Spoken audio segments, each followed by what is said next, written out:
disruption. Online, we call that trolling.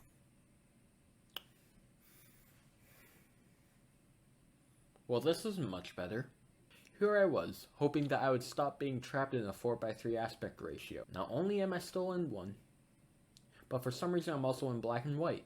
Of course this is because Zack just had to release the Justice's Gray edition of Justice League. Basically, it's the Snyder cut, but with a filter over it. I'll repeat it again. If you want a movie in 4:3 or black and white, it has to fit. Take The Lighthouse for example. That movie being in 4:3 and black and white actually fits the movie. Justice League, on the other hand, being a massive CGI fest, it doesn't make sense like this. So enough with this black and white rant. Let's continue watching. So last time we talked about the movie, we had Steppenwolf steal the first of the mother boxes.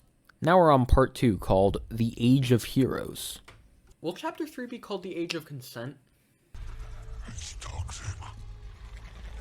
That's good. Could you run that by me one more time? So Steppenwolf goes back to his weird fortress thing and he puts the cube in the oven.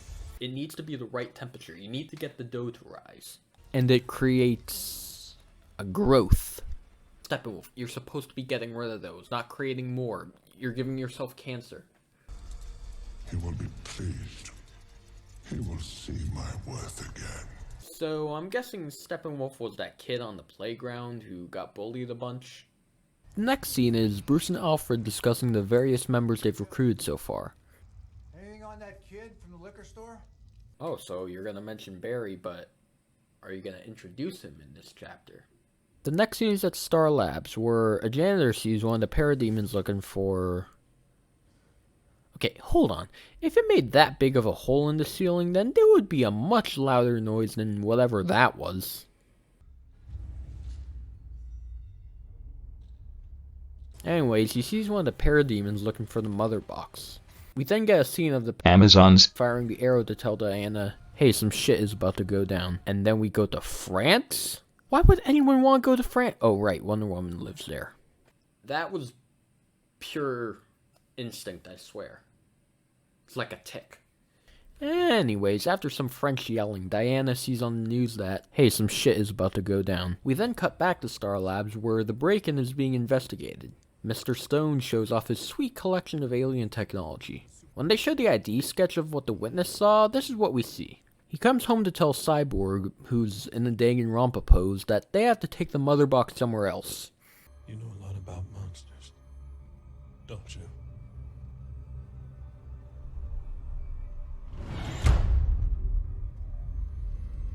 Especially how to make them. No, at least because there's only one director, Cyborg will actually be consistent.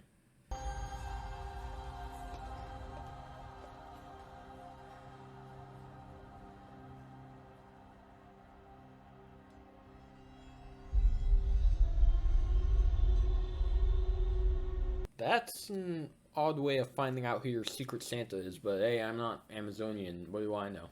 She goes into this dungeon and finds a bunch of paintings that say, hey, here comes Danny's side.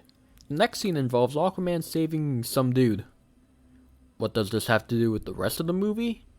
I don't know, but it's probably one of the reasons why it's longer than...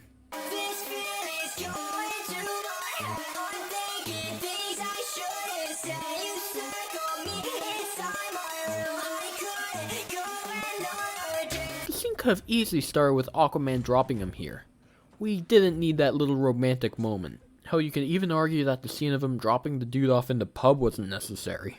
Now that I think about it, a lot of this scene is unnecessary. It's just Aquaman being cool in slow motion. I can guarantee you that if you sped up the slow-mo bits in this movie, it would be way shorter. Can someone do that? Sounds like it would be a fun experiment that I might be willing to do. Maybe after I've reviewed every part. Okay, here's where you can start the scene. He's swimming. Aquaman goes to this little place which I believe is part of Atlantis? This just reminds me that the Atlantis in the Aquaman movie had way better design. Yeah, I'll defend this movie, what about it? Aquaman then talks to Willem Dafoe, who says two things. 1. You're a bitch. 2. Steppenwolf. This also shows how much balls Aquaman has, seeing as he stands up to Willem Dafoe of all people. I don't think you can do that. The next scene is Steppenwolf talking with one of the dudes from his world. At this point writing the script, I don't remember if that happened in part 1. Steppenwolf updates him on the status of finding the mother boxes, and mentions that while he's only found one of them, he will eventually find the other 2. You still owe the Great One 50,000 more worlds. Okay, so here's what you do, Steppenwolf. You add the dump truck emote for $1 million off the debt. I actually really like this scene. Sets up a reasonable motive for Steppenwolf and makes him more sympathetic. Sure, he does worship Darkseid and believes in wanting to bring the apocalypse, but he's also being forced to do it. He's looked down upon. Makes him way better than the original cut where he was just a mustache-twirling gray alien. Next scene is Diana and Bruce talking about who the hell Steppenwolf is. I mean, I don't blame him. I thought he was the president during the Cold War. We get a flashback scene showing when Darkseid invaded Earth many years ago, and the idea of real groups throughout history fighting alongside the fictional ones is just funny to me. Like the Atlanteans, Amazons, Green Lanterns. Also the Vikings, they were there too. The reason Steppenwolf is after the mother boxes is because that's how he'll be able to conquer Earth. After the last attempt failed, the mother boxes were left behind on Earth. For some reason. That's it for part 2. Next time we'll look at part 3.